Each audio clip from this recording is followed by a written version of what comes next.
Hey, what's up, Josh? Not much. How are you? I'm good. So we're going to talk about something today that I think is a little bit fun, but it's also super important. So we know that job hunting can be a roller coaster of Ugh. emotions for right. That sound, sums it up. Right. It's exciting. It's frustrating, and then Yep. there's a desperation to it when applications don't seem to make an impact and people start to lose hope. Well, we can turn the tables on that, Josh.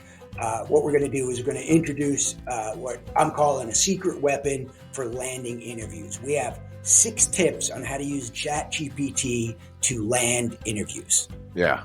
Do you want me to jump right in?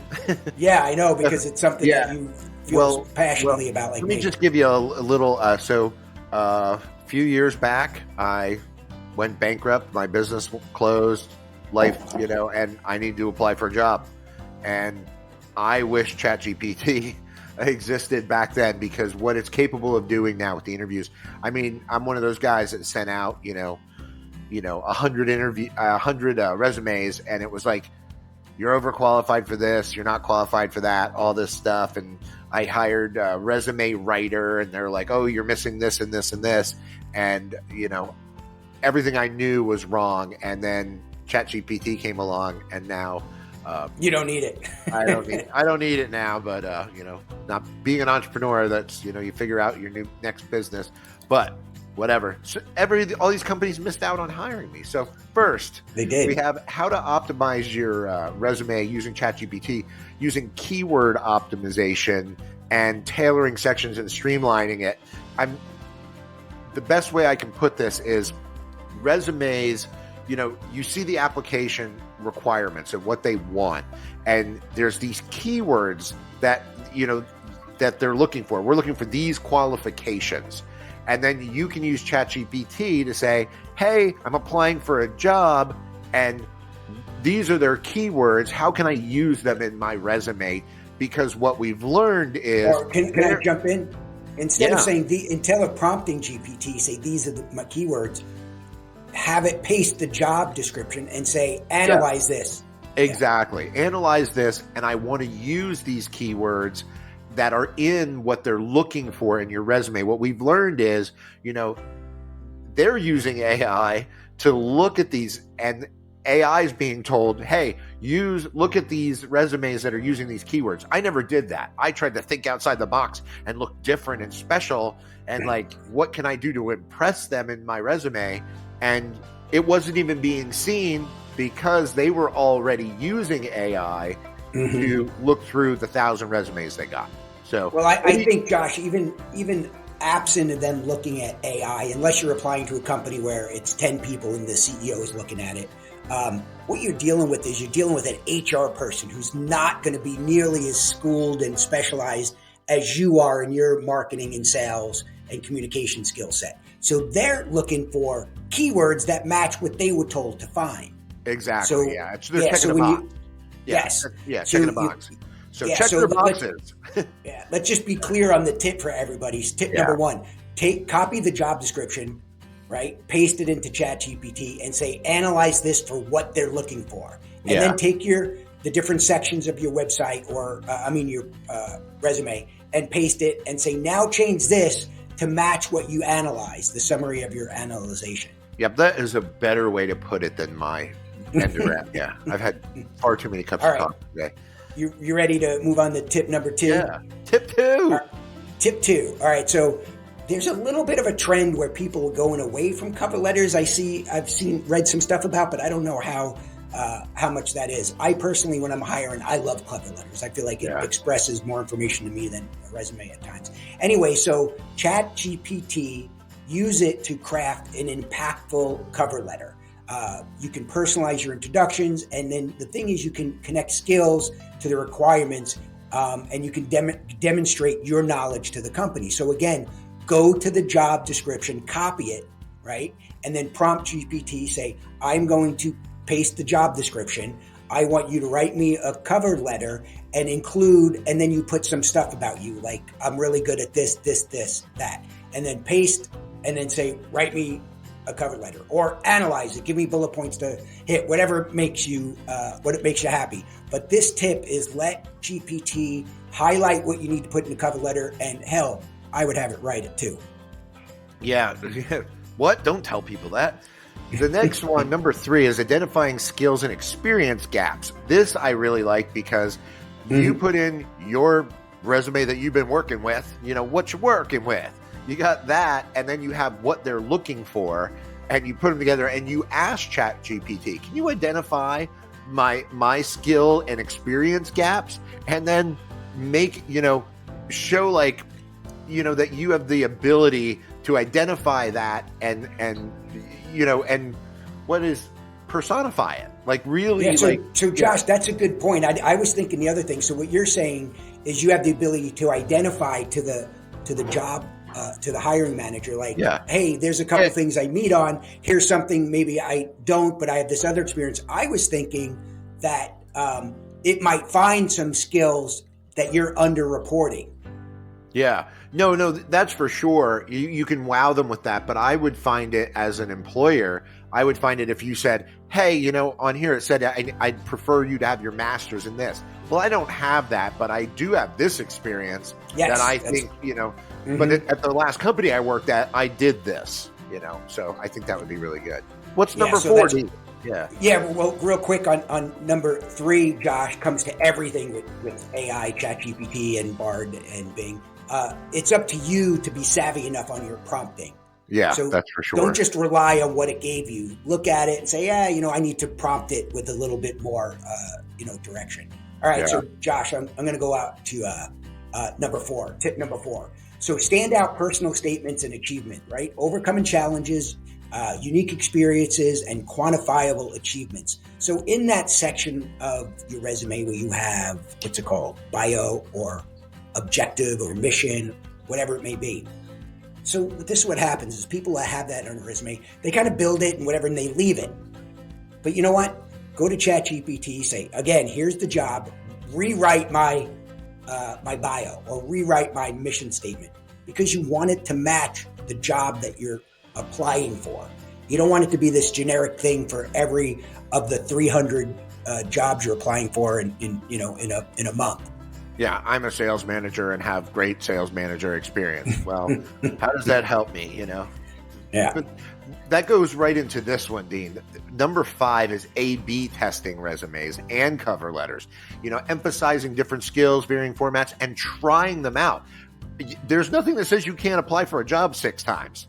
So why not? Oh, I wasn't thinking that. No, yeah, see. I wasn't thinking that. I'm literally doing it just like advertising. So, we're in the advertising business and we A/B test. We test different.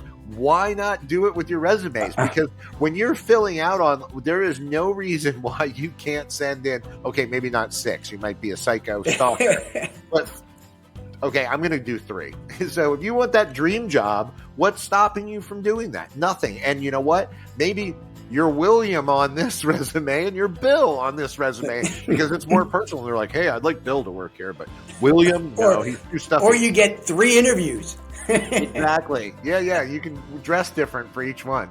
You went in the first one in a suit and tie and they got a casual atmosphere. This time you come in, I'm Bill. William was here last week. Yeah. During the interview, they'll be like, well, Josh, was really great talking to you, but we got to go. We have our next interview coming in. You'd be like, oh, no, that's me too. We're good. Yeah. All right. So, Josh, that's awesome. I never thought of that. I was thinking that, it's like I'm going to apply to these 20 jobs. I'm going to create version A and version B and send them in. But you know what? I like your bold attitude. Yeah, A-B. Yeah. I don't know. I don't know if you look or not, but so my son is looking to major in this particular niche, right? And so I sat with him and I looked up how many people applying for this job. It's a radiological technician, right, degree. And there's hardly anybody looking for the jobs, right? So I'll look in LinkedIn, it says 2 applicants, 3 applicants, 2 applicants, right? And then I was like, let me show you something. So then I put VP of marketing, right? Or director of marketing. and LinkedIn changed it where it maxes out at 200, but there's another way you can look and get the exact number. And some of them, Josh, one of them had 1,700 in just like 9 days. 1,700 applications. So that's the important thing is of what you're saying. You know what? Send it in twice with 2 different ones. Yeah. Have at it. Yeah. I don't know if you and I talked about this earlier. So the last statistic I looked at, which is not that old, it's only 6-8 months old, was that the average job has 250 applicants that come in, and the average number of interviews that they do is 4 to 6. Let's just say 5. That means 250 applicants come in. Only 245 of them, nothing. Right? Yeah. So Bill and William, have at it. Yeah. In my last job, my last my last incarnation, we would put a job posting and we would literally get like 50, 60 dumped on our counter. And it was like we looked at like 5 or 10 of them max. You just didn't. And that's what happens. And it's like, So that's a good thing that people who might not realize, they should know that. And I learned it when I was working at a company that had 3,500 employees, right? We had an HR department, and I had this one particular job, and I needed four employees, right, for this department. And so whatever I did is I told them, this is what I need. I gave them the description, or they wrote the description. I don't know. They went out and they got people, and they got a bunch of resumes, and they actually printed them and gave them, to me. But all they did is they gave me the ones that they thought I would want to interview. And so the only reason I learned anything was that somebody referred somebody, and it was this, this guy, Nick. And so I went, I'm like, I'm looking for this guy's Nick's resume. And they're like, we probably didn't get to it. And I was like, well, what do you mean? And it's like, well, we wanted to give you 30, I don't remember. So they read through like 50 or 60 till they got to 30 good ones, and they gave me 30. I was like, so you never even looked at the other 200 or 300? And they're like, no, we don't do that. And so I'm like, oh my God, that's insane, right?